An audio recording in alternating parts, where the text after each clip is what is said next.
Okay. Morning, everyone. Welcome. Good goalkeeper. We are on Daf Lamed Tes Amud Beis on the top, first line. Lamed Tes Amud Beis, 39b on the top. Yeah, we're in B. Okay. Yeah. Oh, says they haven't got it. I don't know. Oh, I think you're skipping. No, we definitely did it. 39A at the bottom. We didn't finish the last piece. I can do the last piece on the bottom. Okay. We'll do 39. We'll do Chalavera Shabbatala. Oh, okay, we didn't do that. Oh, I don't know. It's not a big deal. I could always do that. Okay, oops. I agree with. First time I can agree with the problem. Yeah. Only the first time. Okay. The last time. Just bear with me one sec. We are having a conference here on where we are. So the Chalavera Shabbatala. Yeah. Okay, here we are. Okay, so we're gonna be at Lamed Tes Amud Aleph, and then move into Lamed Tes Amud Beis. Thank you, Bara. So I'll introduce a quick story. As I was going to start, well, I better put my Zoom back on. Oh, we're still on it. Thank you. Ooh, good. Thank you. Ooh, that's the best part. The day is. Yeah, we did do it. We did that? I don't know. Oh, let's review it quickly. Since we mentioned it. I know, Thursday morning to Sunday morning is okay. Yeah. So anyway, a quick story. It's from a Rabbi Farhi, I think his name is. Must be maybe it's Persian, I don't know, Rabbi Farhi. The following story. He says that there's a fellow who lived in America, and his father lived in Eretz Israel. His father was sick, very sick, and so he came to visit him. And his father stayed with him for many months. He couldn't start work before the days of virtual work, and he was losing money, and he went back to America. And so again, he came back. He said he's going to finally stay. And his father eventually passed away. He was going to go home after the Shiva. Somebody told me, I know you don't have any money. You're going to miss the Shloshim. How can you miss the Shloshim? He made a calculated decision that for Kibbut Avayim, going to stay to the end of the Shloshim, he had to take a credit card and he had to borrow money to stay for the next 23 days. And he did. At the end of the Shloshim, the bank calls him up and said that your father, blessed memory, had a mortgage, and the mortgage he had been overpaying. Since we're doing the calculations on what's left in his account, they realized he had overpaid his mortgage. And they sent him a check for the amount of the check. The check, his portion of the check, after everything, to the Agura was the exact amount that he had laid on his credit card for to stay by his father. Exact amount. So, keep it on very important. It's all mitzvahs are important. Hashem takes care of us, gives us the cholas to do the abilities to what we need to do mitzvahs. That's what Hashem. Okay, so now we are on the share screen here. We are on 39A. It's a focus. Beishami Omrim 39A, Beisilom 39B. Okay, so we're going to just quickly look at 39. Lamed Tes Amud Aleph on the bottom. The second to last line. So we said the second to last line, but we're talking about, just to introduce it, I have to move back, so I'll move back my introduction. We're discussing, there's a brisa that mentioned when you have a witness that someone, not the case of a witness, a person admits that he modem mitzvah, he partially admits to what is owed. He has to take a shvua, take an oath to the rest that he denies.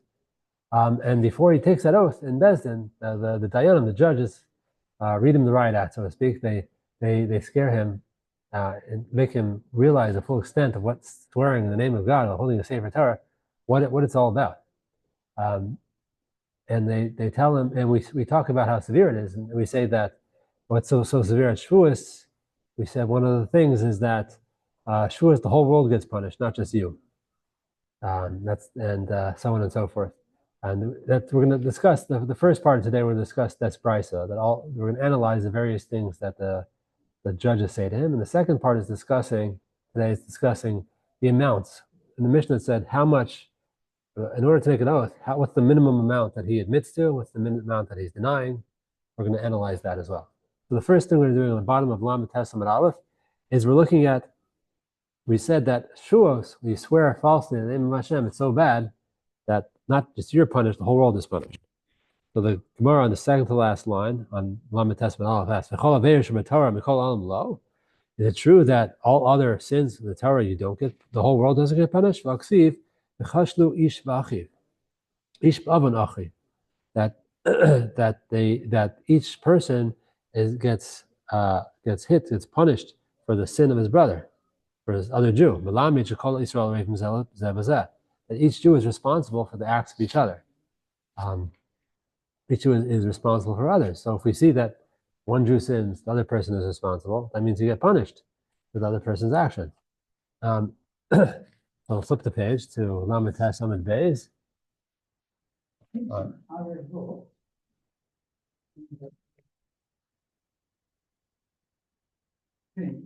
Yeah. A raven is like co-signing. Ravim and see the two words? Okay. Oh, okay. Ravim.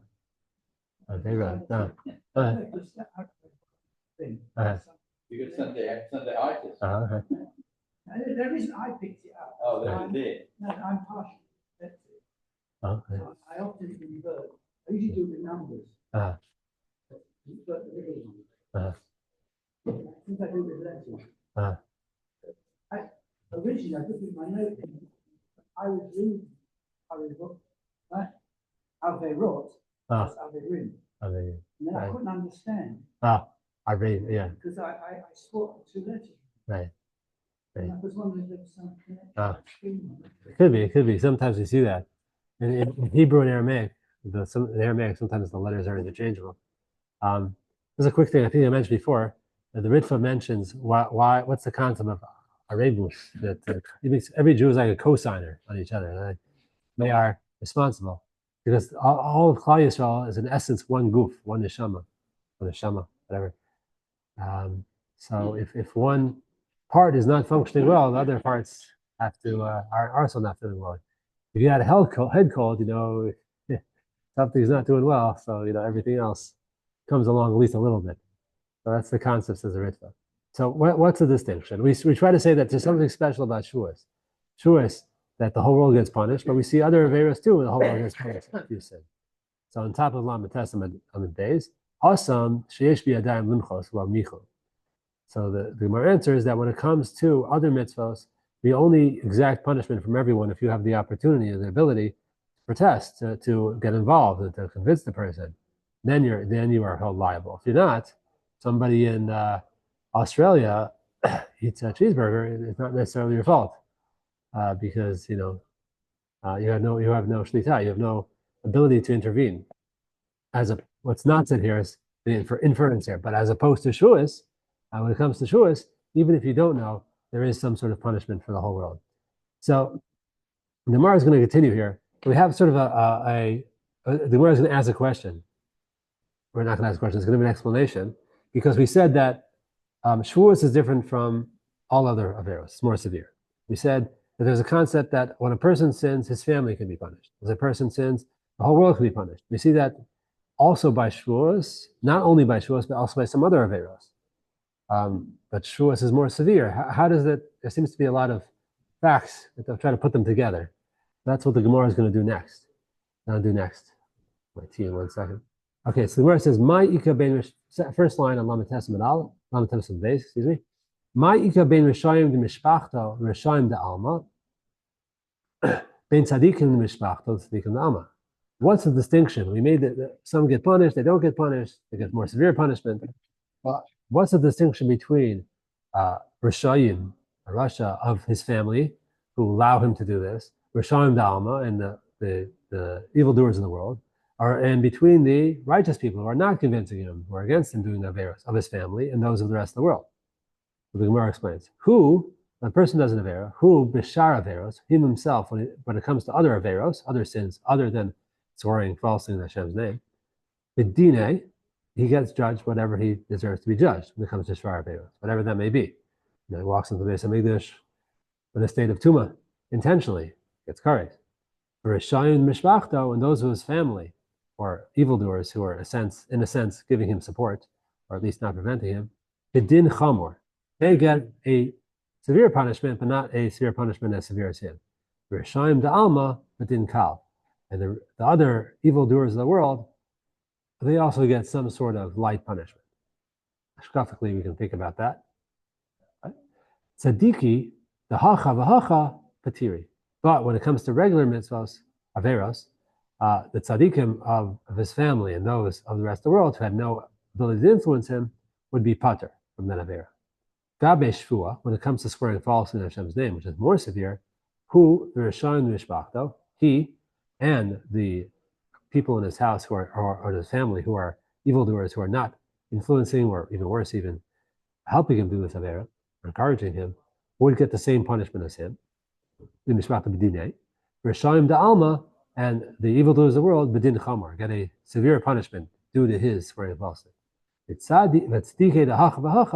And the righteous in his family and the rest of the world b'din kal get a light punishment of some sort.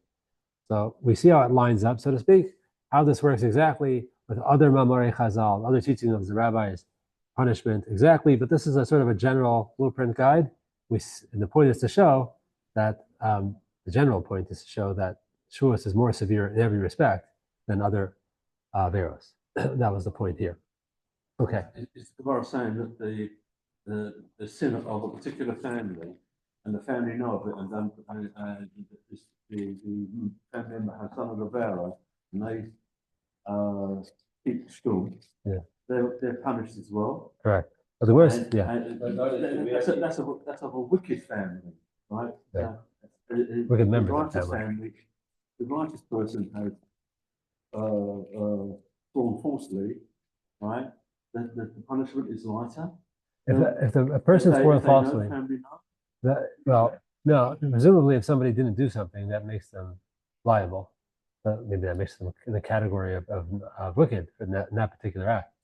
If you are, especially the Gemara before was, in mishpachas, there's no, tax collector. Not the exact lashon here. There's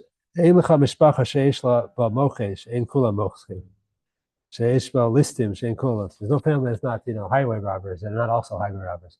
If you, it doesn't. It's not that he grew up in that time. It means they're helping him. They keep quiet. If they're concerned, they would say something. So the idea is that if the family members are not actively getting involved to prevent or to do something that they can, they also get punished.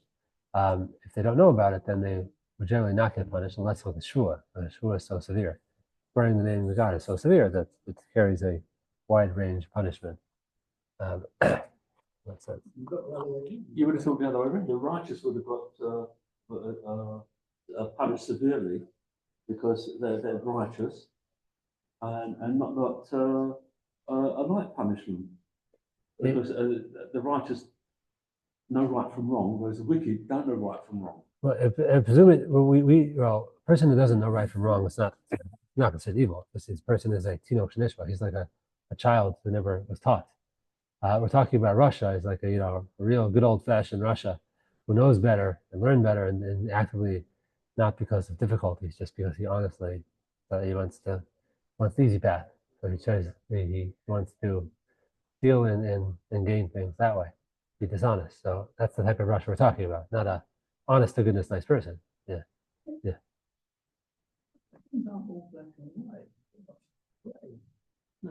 Someone is got a shame in Russia. I mean, everything they're doing or involved is either positive or negative. But it's well known fact in the Jewish religion, the tzaddik who does the smallest avera is the biggest punishment. Yeah.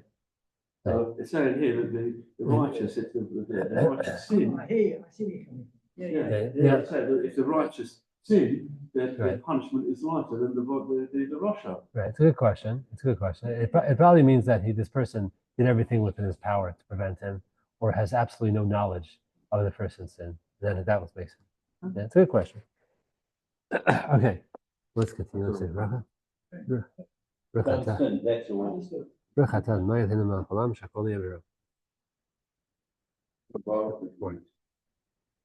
Let's keep this here with me. Okay. There's noise, right? So we continue on with the Gemara. It's by the two dots, 1, 2, 3, 4, 5, 6, 7, 8th line down, towards the end of the line, where the two dots are. Quotes from the Mishnah. V'im Amar Eini Nish, let's start with the Brisa. In the Brisa. V'im Amar Eini Nishba, Poach V'nosam. If he says, I won't swear, then they, as Rashi said, they get him out of court, but he can't change his mind. Amiyad, right away. V'im Amar Harini Nishba, if he does say he's going to swear, Ha'omdim Sham Omrim, those who are standing there say Zelazet to each other, Suru na me'al haleh hanashim harasham eila, quoting Moshe Rabbeinu from time of Korach, distance yourself, turn away from these from the tents of these evildoers. So the Gemara is going to ask on this. Well, there's only one evildoer here, potentially someone who's swearing falsely. What's the person who's owed money, who's trying to force him to swear? Why is he considered evil? Gemara is going to ask that question. So Bishlama asks the Gemara, Bishlama ahu de kamishtabe kabisura or kabisura. The one who's swearing falsely, he's in his isser. He's the one who's liable. He's the one you can call it Rasha. He's knowingly swearing falsely in the name of God, holding the Torah. Ella hu de kamishtabale, the one who's making him swear to get back his money. Amai, why is he considered a Rasha? Why is the Torah in the pasuk or the Bryce in the pasuk saying plural Rashaim? In a way. So the answer is Keditanya at the parentheses. Keditanya is in the Brisa. Rabbi Shimon ben Tarfon, Rabbi Shimon the son of Rabbi Tarfon said, Omer says in the pasuk Shvua Hashem tia ben shneim. The Shvuas of God, the oath of God will be between them. Melame that teaches you shechala Shvua shneim, that the oath is sort of chal takes effect on the two of them. What does that mean? It takes two on both of them. So it's machlokas. Look at Rashi, the first Rashi. Sheshneim ne'anashim ba. Both the person who swears falsely and the person who wants his money back, who's making him swear, also gets punished. Why? Shalodiktek limsor mamono biyad nemon. He didn't, in the first place, lend money. He's trying to get money back, let's say, to someone who's a trustworthy fellow, and as a result, uba lidei chil Hashem. He came to the desecration of Hashem. This guy's going to swear falsely. So that he's also considered, not to the same extent, but also considered liable, says Rashi. The person who's swearing falsely and the person who didn't, do business more carefully with only those who are trustworthy, and then came to this. So in that sense, it's considered liable. The Ritva is a different shot. He says one of two people in this case are being dishonest. It's either the person swearing falsely, or the person who's going to swear is swearing honestly, but the other person is trickster, is tricking him and saying the wrong amount. Let's say, for example, the guy really did borrow only 50 shekel. The guy says, no, you borrowed 100 shekel. He's making him swear. So the person causing the oath is really a dishonest person. So the Ritva is saying there's always one dishonest person. So this Risha'i means either the swearer or the person making him swear. So that's an interesting way of looking at it for the Ritva. Okay. Let's continue. Let me just move my cursor down here. Okay. So that's an interesting little point. Okay. Next two dots. It's about a third way down. Or is it? It's about third way down. The first one line is Shua. Right above it says Shuas. What will be? Bet. Little bet. I don't know if you have it in your version. Wait a second. I'm sorry. This is very interesting. Oh, it's not exactly the same. Oh, you may have a different version if you don't have the Uzva either. Yeah, not everyone has the same version of the Gemara. The same. It starts and ends with the same words. The Gemara, but doesn't always have the same lines, which makes it a little tricky for me. Okay, sorry. Just let me highlight this. Okay, it's the second two dots. I only know that because the Gemara on the computer is different from the standard. The Uzva version. Okay. Sorry. Okay, so that threw me off there for a second where we are. It's the second two dots. It's about a third way down. It says Kumashbian oso omum lo v'yodesh lo adatcha. Oh, second two dots. Okay, it's about a third way down. Kumashbian oso says in the Brisa. again, we're analyzing Brisa one more. This is the last analysis of the Brisa, I think, perhaps. Yes, the last analysis of the Brisa. The Brisa says, also, when we make him swear, we say, we say to him, have you odea? You know, you should know. Do you know? Shalo al daitcha. Not on your das, what you're thinking we're making this swear. It's the way Hashem and us, the judges, are thinking. Right? We've learned this before. Just give a similar answer. The Gemara asks, why are we saying that? Well, what are we getting at? Well, what is the point? What is the point of saying that? You should know we're swearing not what you're thinking, what we're thinking. Like, what's not your convoluted way of thinking, our way of thinking. Why? Mishum Kanya de Rava. Remember the case of Kanya de Rava was a case because the Gemara that we say that the judges say that we're making you swear not the way you're thinking, the way we're thinking. When we say, you swear X, Y, and Z, it's not the way you're thinking. Why? Remember the Kanya de Rava. The case of Rava. Rava was a case by Rava where somebody owed money to somebody else, and he said, I gave it back to him. And there's one witness, so he can make him swear. So he says, so swear to me. So he says, sure, no problem. So before he takes the Sefer Torah, he gives him his cane to the other guy who claims it was money. Here, hold my stick. And remember, and he takes the Sefer Torah and he swears falsely that he gave back the money. And the money was in the cane. This is false middle. And his money, so he gave it back the cane, right? That's what he's thinking.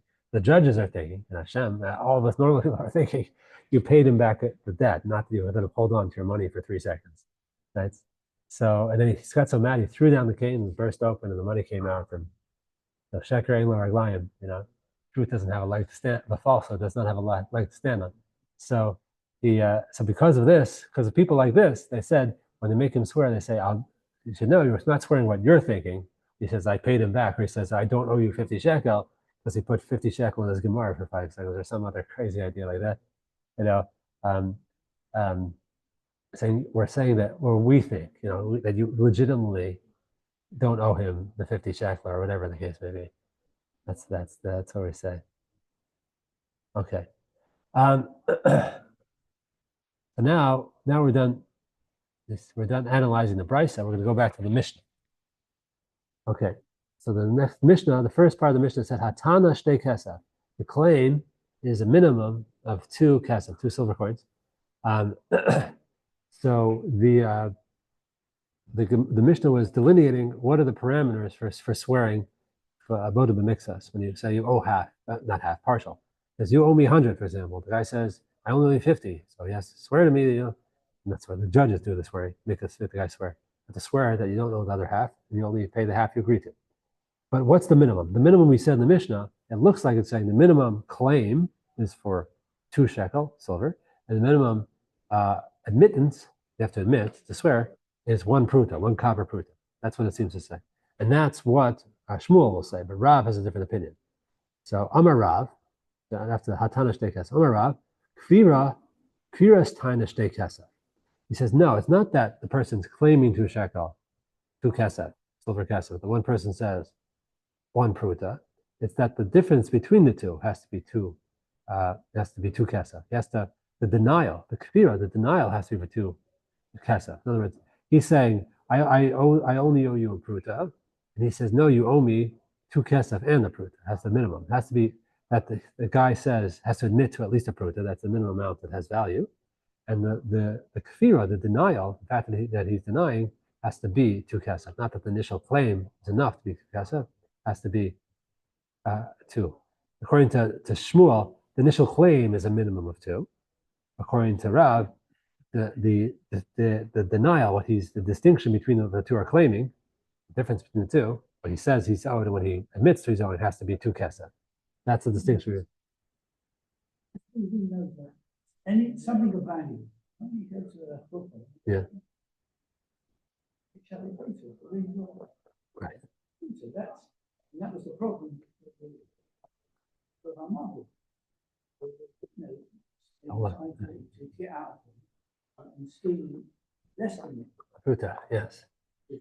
Right. That were not enough. Right. You build up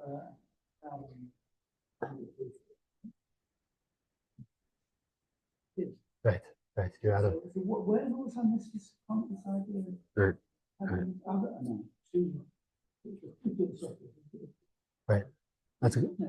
has some value. It's a good question. Much more than. And how you prove it?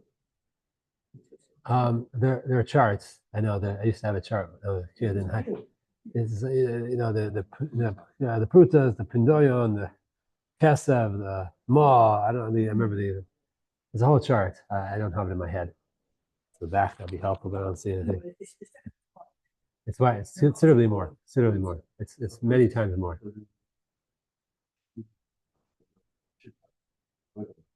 It's the minimum value. And Here, we're talking about something that a pruta is worth nothing per se.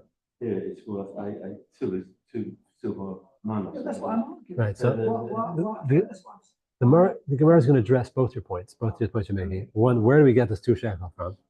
And don't we know that pruta is a minimum? We're going to see right now. So it's an insightful question. Just hold tight, right? Exactly. So Amar Rav, kviras taina shtei kesef. Not only that it has to be, not that 2 kesef is the minimum claim, that 2 silver kesef has to be the minimum difference that he's denying. I only owe you a pruta. No, you owe me a pruta plus 2. It has to be at least 2 kesef in a pruta. The denial has to be. Shmuel Amar, taina atzma shtei kesef. No, the denial doesn't have to be 2 kesef. The actual claim itself has to be 2 kesef. Afilu lo kafar ela pruta. Even if it's only denying a pruta, v'lahodel ela pruta. In other words, even if he says a pruta, it can be more, up to, but the minimum is a pruta, and the minimum claim is 2 kesef. That's the amount. That's the distinction. Amar Rava. This is where we're going to address your points. Where do you get this from? Deka midat masnisin kavasi the Rav. The implication, the inference of the Mishnah is like Rav. The cry kavasi the Shmuel, but the psukim are like Shmuel. Let's learn that. How do we learn that? Deka masnisin kavasi the Rav. Implication of the sorry, did I skip something? Did I do that? I did that. Yeah, sorry. I thought I skipped something. No, this is the Tosfos. Sorry. Deka masnisin kavasi the Rav. The cry kavasi the Shmuel. Deka masnisin kavasi the Rav. The implication of the Mishnah is like a Rav, the Katani, as we learned in the Mishnah. Hatana shtei kesef. The claim is 2 kesef. Hoda shel pruta. In the admittance, he admits to the minimum is a pruta. V'ilu kfira taina pruta lo katani. It doesn't say like Shmuel said that the denial is a minimum of pruta. Now the Riffa says it's not exactly implied like this. It seems to be going that way. You can Tanan and tonight we learned in the Mishnah of Bava Metzia. It's not Nami. We also learned in the Mishnah of Bava Metzia. It lists all different things that the minimum is a pruta. One of them is getting married, a Shabbat pruta, for example, right? A Beis, sorry. A Hoda bepruta. If you omit the minimum amount admitting, that will cause you to swear as a pruta. That's one of the things it lists. Vilu kfira bepruta lokatani. When it comes to denying, the denial doesn't say a pruta is a minimum lokatani, which implies it has to be something bigger, like the other shita, like Rav, and that has to be 2 kesef. So, in other words, normally we say the minimum is a pruta. It does not list it here that kfira, denial of the money, is one of the things. It implies it's something more. Okay, we don't have a fantastic, doesn't sound like a proof, like the Ritva says, like a proof, but maybe parrots are like, at least it's some sort of indication that a pruta is not enough in the Mishnah. If it was enough, it would list it there. And now for how do we know the 2 kesef? The cry, kavasei de Shmuel. And the psukim go like Shmuel. The chsiv is in the pasuk. Kitin ish al re'eo kesef okelim nishmor. Person gives a pikadon. There's something to not pikadon. The person gives something for his friend to watch. Kesef okelim. Person gives a person to watch money or a kelim to watch. Ma kelim shnayim. Just like the minimum kelim is shnayim. Av kesef shnayim. So to the minimum is shnayim when we talk about kesef. Ma kesef davar chashuv. So just like kesef has to be davar chashuv. Av kol davar chashuv. It has to be a davar chashuv in order to require an oath. So that's sort of the proof. It has to be 2 and it has to be davar chashuv. Pruta would be enough. The Kamer Achmana, and the pasuk says, he says back when he makes the claim, where's my stuff that you owe me 2 kesef? Says ki huzeh, it's only this. In other words, only a pruta. He says to him. He denies that he's owing. It's only a pruta. So from there, Shmuel says, no, minimum shtei kesef, like shtei kelim, davar chashav, something important, 2 kesef, and denials kiyuzeh. No, it's only this, the smallest amount, the pruta. So that's how Rav. So again, Rav holds, Shmuel holds the minimum claim is 2 kesef, and the minimum that he admits to would be a pruta. And the minimum, this is the minimum requirements to require an oath. You just make an oath for anything. And Rav says, no, the minimum that he admits to may be a pruta, but it's not that the 2 shekel is the minimum claim, it's the minimum amount of the denial. He's denying. It has to be pruta plus 2 shekel. Okay, so the Gemara is going to ask on Rav. Let me just move things down here.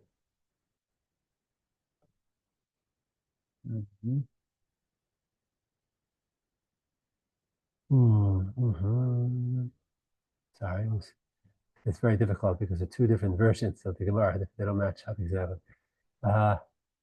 It's a new, whole new experience here. Okay. Okay. Okay. So we're not up to that Rashi yet, so hold on to that. Okay. V'Rav. We're up to V'Rav. Okay.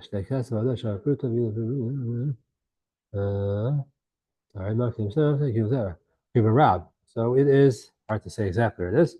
It's in my version, it's 1, 2, 3, 4, 5, 6, 7, 8, 9, 10, 11, 12, 13 lines. 13th narrow line. First one on the line is Vekamar. For those who have the article, I think it's also that was Vahadar, so it'll be the same as this version. First line is Vekamar. V'Rav. So what does Rav do? V'Rav. What does Rav do? Says the Gemara. What does he do? The pasuk says Ki Huzeh. It sounds like he only that one guy says 2 kesef, silver kesef, and he denies and says, no, it's only a pruta. According to Rav, that's not enough because it has to be what's my word? The distinction between the 2 people, between the claim and the admittance, has to be 2, not just the whole claim has to be 2. So what does Rav do with this pasuk? For Rav, hahomi boile, no, it doesn't mean he's just admitting to, just saying a pruta. Hahomi boile, l'hodas v'mikta satana. It's teaching the whole concept that if a person who partially admits to what's claimed, that gets a shvua. That's what we learn now. The concept of modum mixas, a person who admits to part of what's being claimed from him, he has to take a oath in court. That's where we learned it from, this passage. Shmuel says no. Ksiv hu, ksiv zeh. It's more than one word. It says ki hu and zeh. They teach you 2 things. It's teaching you 1, the minimum is a pruta, and it's also teaching the kafar b'miktsas, v'odi b'miktsas chaya.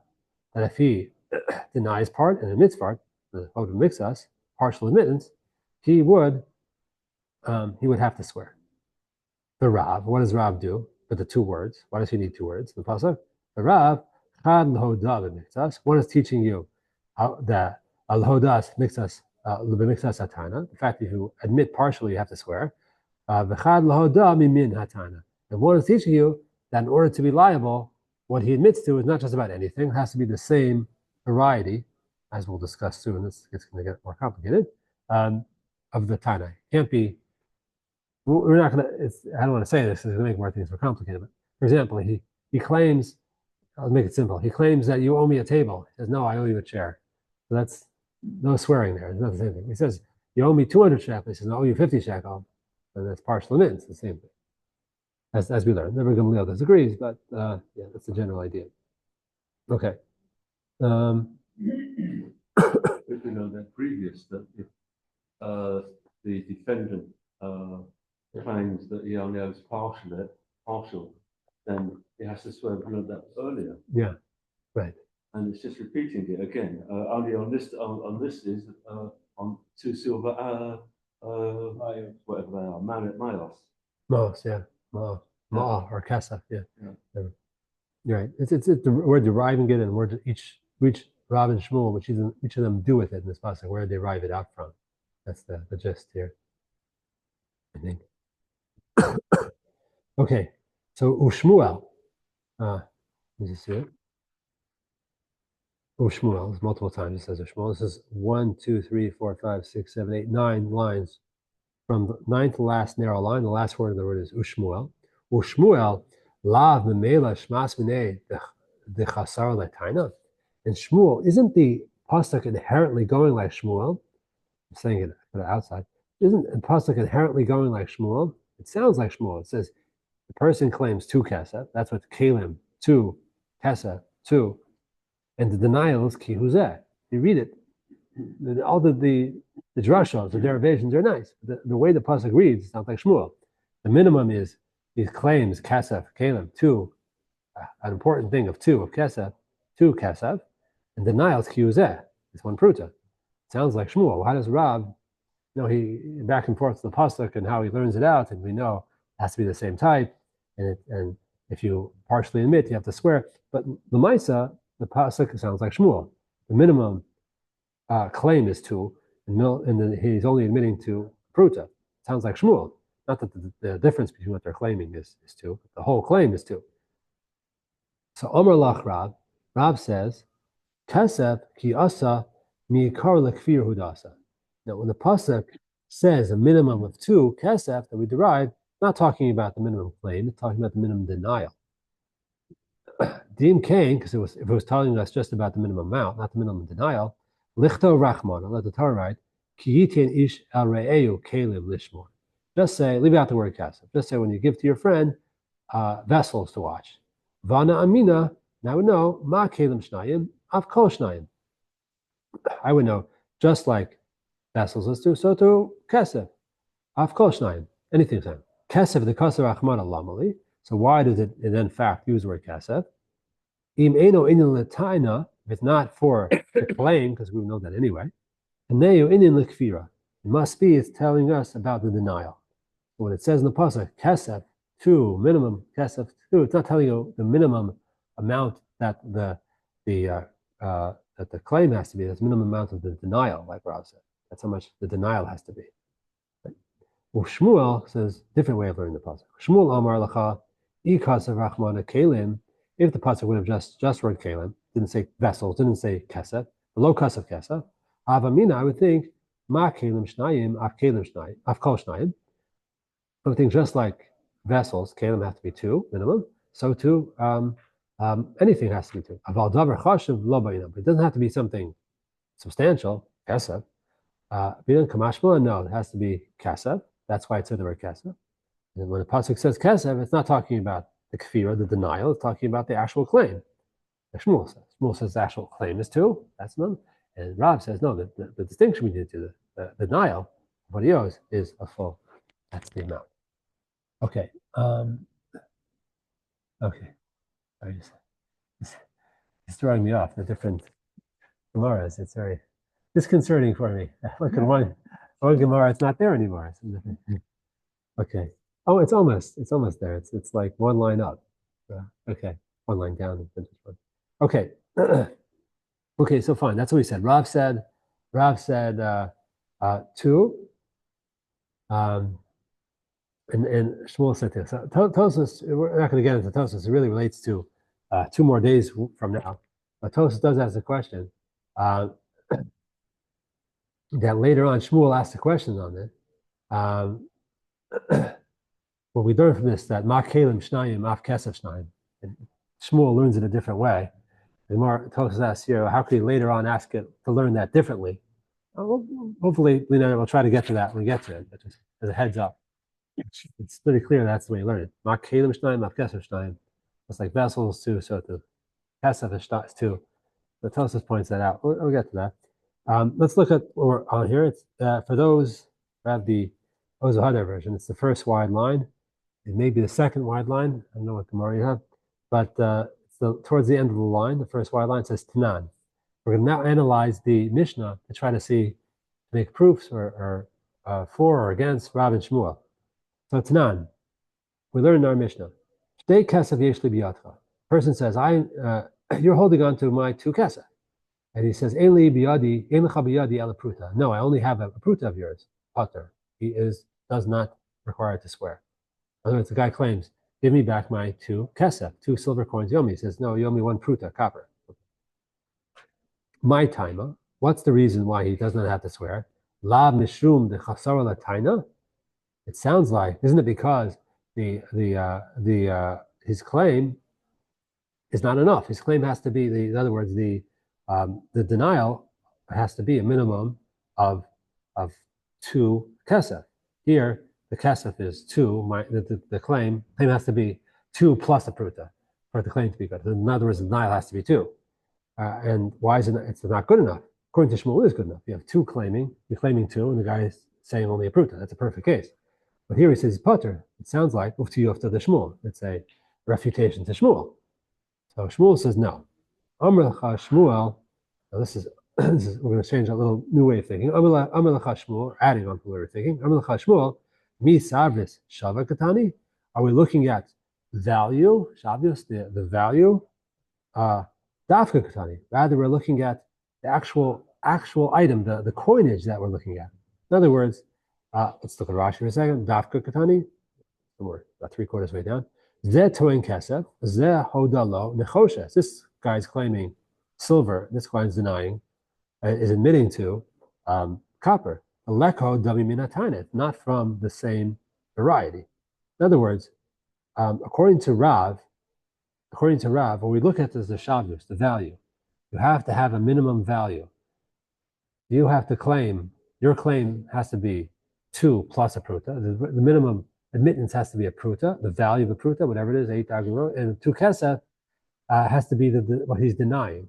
The claim has to be a minimum of 2 kesef plus a pruta. We're looking at absolute value. According to the Shmuel, that's not only the factor. It has to be that they have to be. We'll look at the coinage, and since the coinage is different, that's the reason why they're no good. According to Shmuel, from a value perspective, it's fine.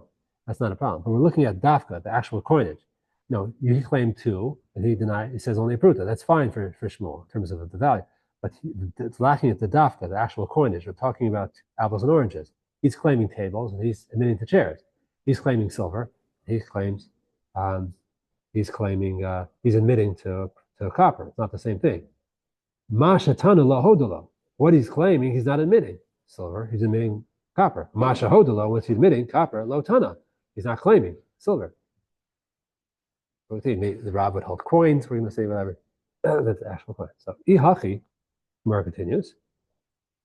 Ema seifa, seifa shtei kesef pruta yesh lebiyatcha. It says in the later on in the Mishnah. I think it's the next step in the Mishnah. Don't quote me. I think it is. Shtei kesef pruta yesh lebiyatcha. You're holding on to my 2 silver kesef and 1 pruta copper. And he says, Ein lecha biyadi ela pruta. I only have a pruta of yours, a copper pruta coin. Chaya. He is liable. Now, let's analyze this. Amrit, if you say bishlama shava mishum hachi chayav, if you're looking at absolute value like Rav does, mishum hachi chayav, they're coins, basically the same thing, but the value, it's not. It's that's why you're chayav. If he's saying 2 and a pruta, and he's saying a pruta, so the distinction, the kira, the denial is about what 2 kesef coins. It's perfect. That's why it's chayav. If you say like Shmuel Dafka that we're looking at coins, amai chayav. Why would he be liable to an oath? Masha tanu la hodala. What he's claiming, in other words, what he's disagreeing about, the silver, he's saying la hodala. He's not admitting to the silver. Well, masha hodala lo tana. And he's not the point of contention. In other words, they're arguing about silver. One's saying I have copper. He's saying give me my silver. He admits the copper. Not the same thing. So the Gemara says the following. Okay, wait. More make.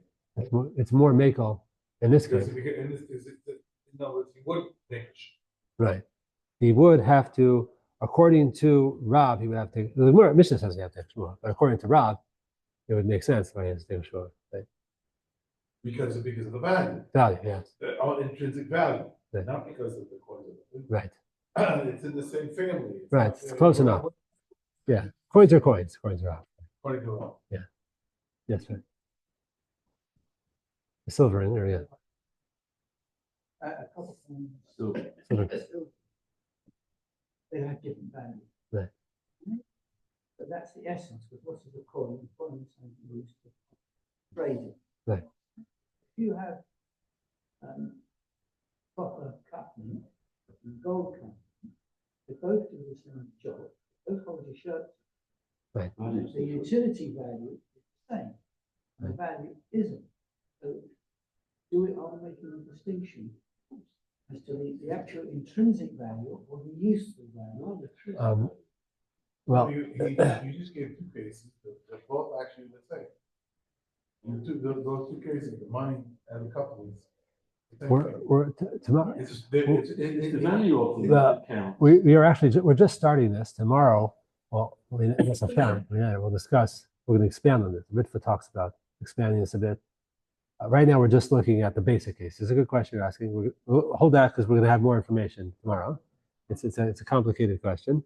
Right now, we're just looking at coins and coins. So Rav could say coins are coins. Shmuel says, it has to be metal. We look at that. Okay. No, we would have been holding it according to Shmuel, because of Shmuel's position as a diamond. In money matters, we go according to Shmuel. Right. It's very hard to accept. Shmuel is actually I don't know. a big maker. Right. This is very schwer, because Yeah. I mean, it's a good thing that they didn't have dollar bills, paper money in those days, because we really have It could be. to. You have to see. Smart. It does look like we possibly like Rav. I don't know. It may look. Rav, it could be an exception. I don't know. There are some times. Look on battery, and I said to you, no, I don't, you're the copper one, right? So therefore, I have to swear that I've got copper, not gold. Because she would take me to court for that, because you've only got a gold which is worth money. They do the same job, obviously, but I would have to swear to say that I received copper from you, not gold. Okay. Yeah, okay, that's one. Yeah. Okay. I'm just trying to get my. Yeah. This is. Well, we'll continue this for some time into the next stuff. Okay. Okay. So we are. Okay. Okay. So we did that. Okay. So we're 1, 2, 3, 4, 5, 6 lines from the bottom. The Gemara asks, "Midei have time el Shmuel?" Is this only a claim on Shmuel? If it's only to Shmuel, then you could have a claim. But according to Shmuel, I'm going to say Shmuel has a retort to what you're going to say. Amar Rav Nachman. Nachman said, Amar Shmuel, quoted from Shmuel, Tano chitin isarin hodula. A person claims that he owes him wheat, barley, and barley. No spell today. Hodula b'achabahem. He admits to one of them, Kaya. And he is liable because according to Shmuel, even if you admit to partial one of the items in the claim, that's considered like the same type. In other words, that's enough to make it the same type. In other words, what's his claim? You owe me 2 kesef silver and 1 pruta. And he says 1 pruta. That's the same thing as this. You owe me wheat and barley. He says, no, I owe you barley. It's not a different taina. It's admitting partially to the same type, not all the type. And that's good enough to make you swear. That's why you make him swear. Okay.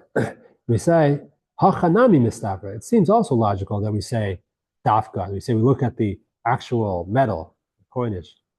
Mitikatani seifa, because that we learn in the seifa. Litra zahav yeshli biyadcha. You're holding on to a weight. Litra zahav, a certain weight of litra. They used to measure out meat by that. Litra zahav yeshli biyadcha. You're holding on to a weight, a certain amount of gold. It's probably quite a bit. Ainli biyadcha el litra kesef. No, I'm only holding on to silver, a litra of silver, potter. You are potter. So why is that? I amrit bishlama dafka katani. If you say, and it goes well if you say dafka, we're talking about the actual metal. Mishum hachi potter. That's why he doesn't have to swear, because one's talking apples, one's talking oranges. One's saying you owe me gold, one's owe me silver. L-E amrit, like Rab Shava, if you say actual value, Shabbos, the actual value of my putter. Why is he putter? Litva tuva have. There's quite a bit of shekels in that 1 litra, a lot in there. Certainly, it's enough for a denial and enough for a claim. Elam the seifa dafka. If we say that the seifa must be dafka, or it says litra, is talking about, we look at the actual coinage. Reisha nami dafka. So the Reisha also may by like that. And that'd be a question of Rav. Lema dave tuf to the Rav. You want to say it's a refutation to Rav? No. So Rav's going to answer. Let me just highlight. Thrown off by the. This time I can't blame it. I missed the line. I said, okay. Oh, sorry, it's just this. There you go. Okay. Rav will answer, Kula Masnisin Shava. Now, really, the whole Mishnah is talking about, according to Rav, Shabbos. Always look at the value. Coins are coins, you look at the absolute value, according to Rav.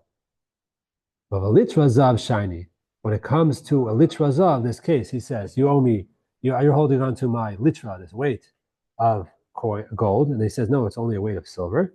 It's different. Why? As Rashi says, the kivan, last Rashi, the kivan ditanu mishkal, since his claim is a weight, vadei dafkaktani. He's certainly talking about actual metal. Aval kol matbeos masmisin shava kamar. When it comes to other things, we're just talking this. Coins are coins. When he wants a weight, he's talking a weight of something. It's clear that he's talking specifically by a particular type of metal. That's the exception according to Rav. But normally, you would say in every other case, it's talking about shava. We look at the actual value of the item. Says that. I guess we have a minute or two. Let's just flip to the next page, Mem Amud Aleph. Much easier value, evaluate the weight, value that it change from city to city. Right. Yeah. Assuming that the difference is not so close. A person's claiming, something worth $400 and he's admitting to $5. So even with the changes in weight or whatever, if they're right on the cusp, this one's claiming a pruta, and the one's silver, and they're watching the silver go up and down, in value, and it's just 2 shekel above, So then you have to catch it at the right time. Just wait a second, I'll make my claim. Okay. Let's just jump to the Mem Amud Aleph. I'll just do it very tomorrow.